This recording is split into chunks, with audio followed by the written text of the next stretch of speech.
geoestratégicas de estos países pasan a formar parte de la familia europea, pero con unos círculos concéntricos, de tal modo que los 28 que hoy formamos la Unión, formamos una unión más fuerte y los países adicionales son socios a la carta en función de sus circunstancias particulares, porque en tus comentarios me parece que ha quedado claro. La Unión Europea, a diferencia de las otras dos grandes potencias, de Estados Unidos y la China, tiene una política comercial común, unos aranceles que se fijan a nivel comunitario, pero no tiene algo que tienen la China y los Estados Unidos, que es una política de defensa y una política exterior que acompañan a la política comercial. Esto, pensar que lo podemos llegar a tener algún día con 38, ya nos cuesta pensarlo en 28. Pensar en un día en el cual podamos tener políticas comunitarias o políticas intergubernamentales, pero con votos por mayoría, ¿verdad?, que permitan la toma de decisiones con la agilidad que tienen nuestros competidores. Por tanto, en el conflicto europeo, para las empresas, lo importante es anticipar en qué medida la Unión Europea va a ir en estas direcciones. Por cierto, hace poco un importante think tank británico publicaba que en el resto del mundo, especialmente en el sur global, piensan que la Unión Europea no subsistirá. En 20 años. Algo extraordinario. Es como los americanos que pensaban que el euro desaparecería y de momento ahí sigue, vivido y coleando. Y luego para terminar... No, esto es así, ¿eh? Y para terminar, Estados Unidos-China, las elecciones del año que viene. Mirad, es posible que gane Trump, por desgracia. No tengo tan claro que para las relaciones Estados Unidos-China eso sea peor que la situación actual. No lo tengo tan claro con el siguiente argumento, dispuesto a debatirlo. Biden y Trump coinciden en querer preservar la hegemonía militar de los Estados Unidos. Pero Biden y Trump discrepan en las razones por las cuales no les gusta China. A Biden le preocupan los derechos humanos, las minorías en China, el régimen dictatorial en China. A Trump eso le importa bien poco, como sabemos, y en cambio centra su atención en las cuestiones comerciales y tecnológicas. Las dimensiones en las cuales Biden ha hecho énfasis en algunos momentos son dimensiones difíciles de negociar con los chinos. Las dimensiones puramente materiales, comerciales, esto es más fácil de negociar. Con lo cual, a futuro yo no tengo tan claro, si saliese Trump, cosa que no deseo, que quede bien claro, no tengo tan claro que eso fuera malo para las relaciones con la China. De todos modos, visto también la actitud de la última reunión entre Biden y Xi Jinping, creo que vamos hacia un horizonte de de-risking, no de decoupling, y por tanto se reafirma que las cadenas de aprovisionamiento globales se han resquebrajado, que habrá que vigilar mejor dónde están tus proveedores, que habrá que pensar más en just in case y menos en just in time, ¿verdad?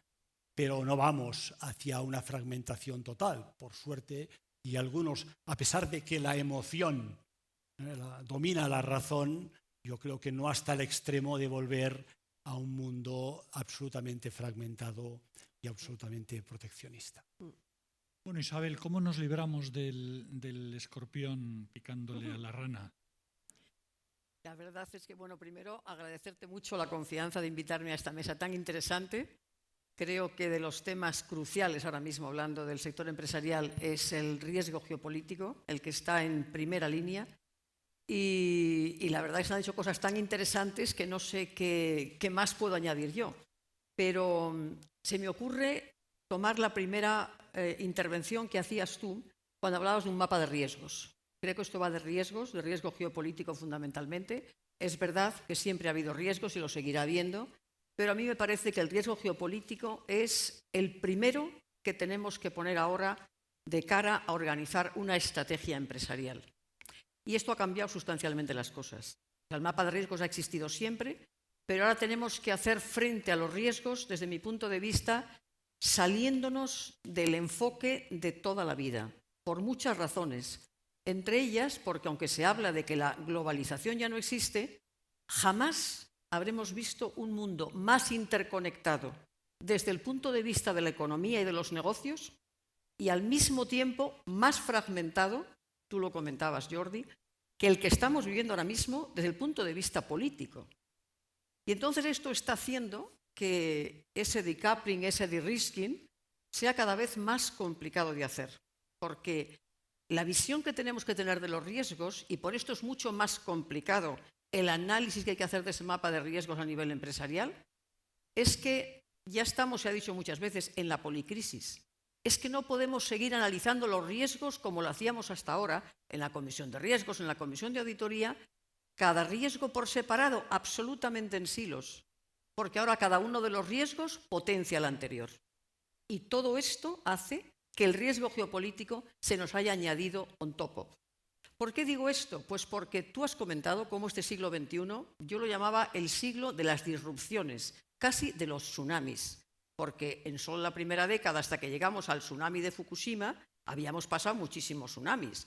El de la caída de las Torres Gemelas, el financiero, con toda la subprime, que ya parece que se nos ha olvidado y que todavía estamos pasando muchísimos coletazos, pero sobre todo es que han sido unos tsunamis donde, si estamos muy mentalizados del sistema empresarial a cuáles tienen que ser los riesgos, no se nos había planteado para nada que no había un manual de instrucciones para analizar estos riesgos. Siempre estábamos el riesgo de crédito, el riesgo regulatorio, mucha serie de riesgos, pero el geopolítico no lo teníamos pensado.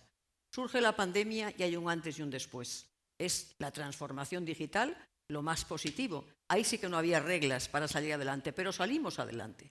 Pero a mí me parece que el riesgo más importante que hemos tenido es la guerra de Putin en Ucrania. A mí esto sí que me parece que nos ha llevado a una nueva era radicalmente distinta. ¿Y por qué? Hablando de riesgo geopolítico y geoestratégico, porque yo tengo la sensación de que nos hemos dividido el mundo en dos bloques, por lo que estamos viendo, y más ahora con Hamas y Israel, en dos bloques absolutamente irreconciliables. Y a mí eso me preocupa tremendamente. Me preocupa porque esos bloques irreconciliables, yo los estoy viendo, que tienen unas consecuencias, tú lo decías, Jordi, ideológicas, y que hasta ahora no afectaban tanto al sistema empresarial. Parece que el motor de la economía iba avanzando y tomaba sus posiciones. Ahora estamos, ¿habéis hablado del libre mercado? Yo soy siempre un poco disruptiva, ya lo sabe José María. Yo creo que nos estamos cargando el libre mercado.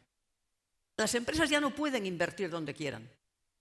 Tienen que hacer un análisis, efectivamente, de esos riesgos de mercado, si quieren expansionarse, si quieren a otras regiones, qué riesgo político pueden tener. Eso ya lo hacíamos antes, cuando invertíamos, por ejemplo, en algunos países con menos democracias. Se estudiaba muchísimo el riesgo político que iba acompañado de un riesgo regulatorio. Pero es que hoy en día se ha elevado a una categoría donde no estaba previsto esto. ¿Por qué digo esto? Pues porque ya es un riesgo que va acompañado de un riesgo reputacional.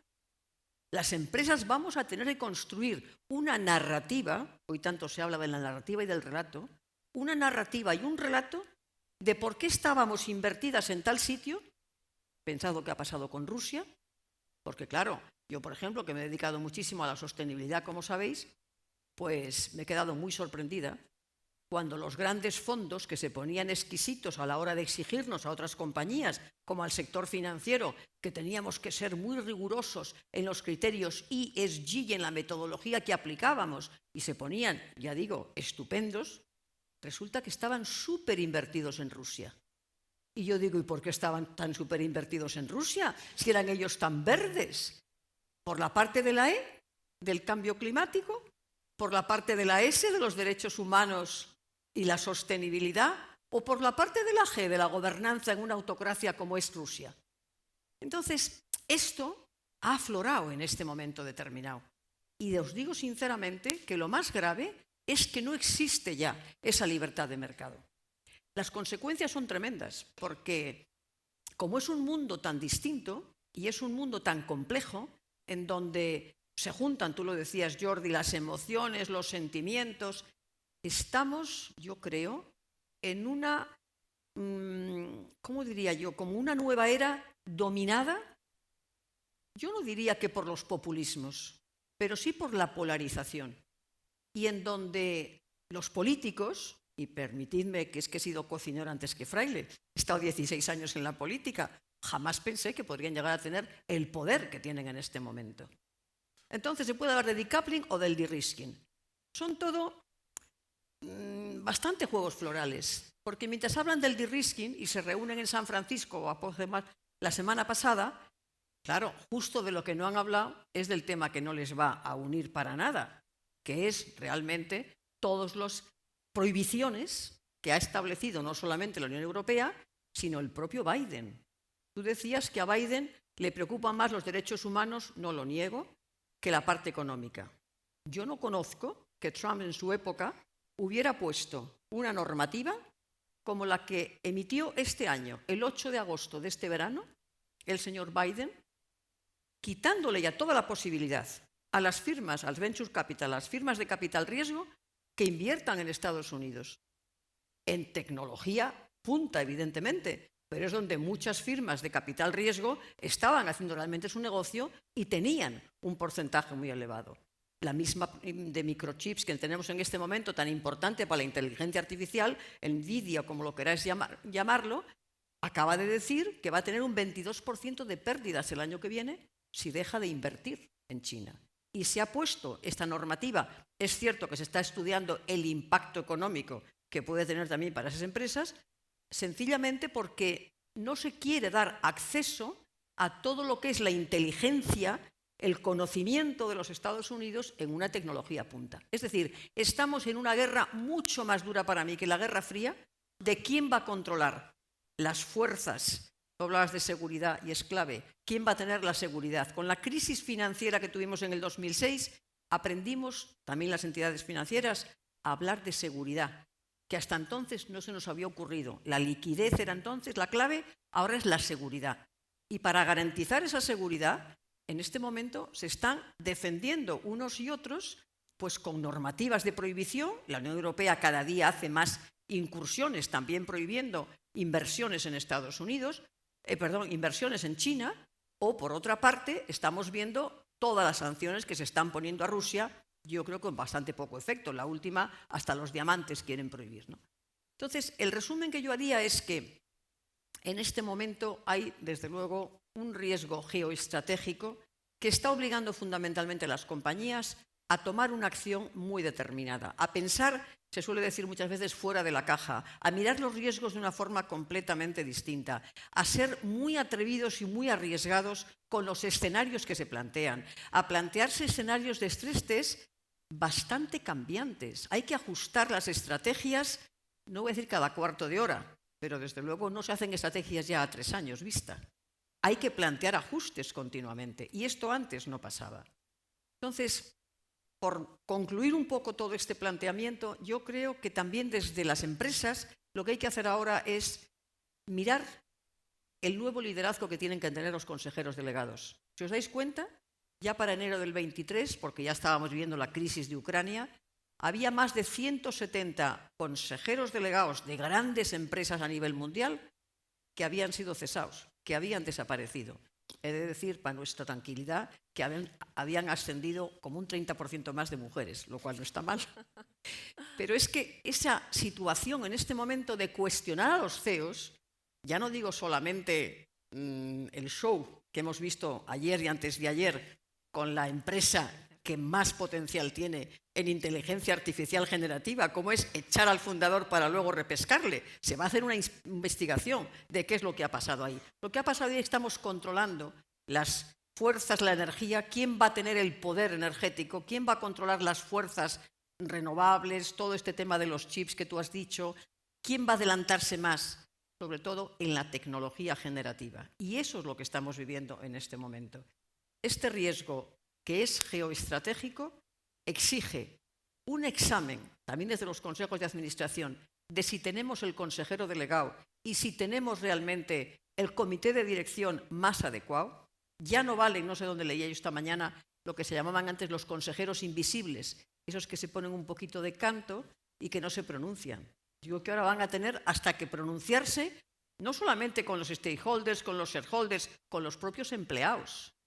Desde la pandemia en adelante, la parte de la S social, pero sobre todo del well-being, de la salud, ha venido para quedarse y va a la cuenta de resultados en directo. Y es por lo que te examinan también ya los inversores. ¿Qué rotación has tenido? No solamente en temas de género, sino en general y por qué hay esa rotación en las empresas. Entonces, es una transformación tan grande que tenemos que hacer desde las empresas en un momento tremendamente crítico, porque la economía ha crecido, pero en este momento se nos anuncian ya que los vientos de cola no van a ser tan importantes. La inflación ha venido para quedarse bastante tiempo.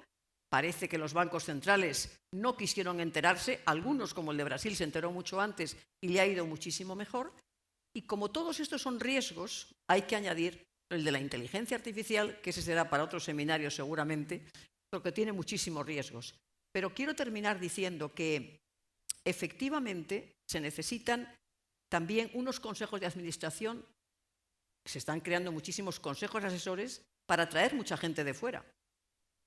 Hay que asesorarse de lo que pasa a través de lo que está ocurriendo out. Es decir, que tienes que traer diplomáticos, expolíticos, exfuncionarios, gente de otras empresas que hayan estado viviendo estos riesgos y estas inversiones en otros sitios, porque en este momento, vuelvo a repetiros, la seguridad del abastecimiento, la seguridad económica, la seguridad de que tus cadenas de suministro están garantizadas es lo más grave y es el más grave riesgo que pasamos en este momento cualquier tipo de compañía según los sectores en los que estemos.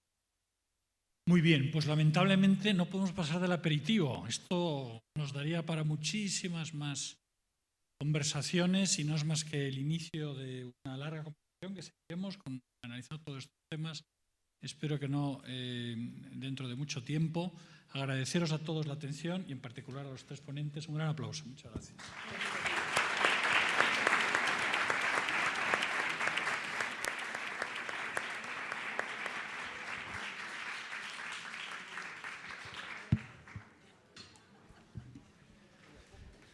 Bueno, vamos a continuar. Sí, me escucháis, ¿verdad? Sí. Vamos a continuar con una última intervención de Rafael Gonzalo, cofundador de Power, donde nos va a hablar un poco